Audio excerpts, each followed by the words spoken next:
1187 е съдбоносна година за християните в Светите земи, след касапницата при Хатин и падането на Йерусалим.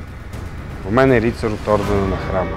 Великият магистър го избира за тайна мисия от изключително важно за оцеляването на вярата.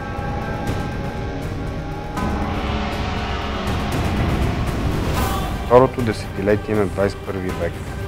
Борис е четвърти курс студент, затворен, интроверт.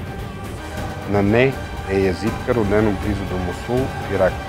Едва оцеляла, тя се превръща в смъртоносно оръжие срещу ислямистите в Сирия. Какво отвежда Борис в Сирия, разкъсван от гражданска война? Каква е връзката между тамплиерите и него?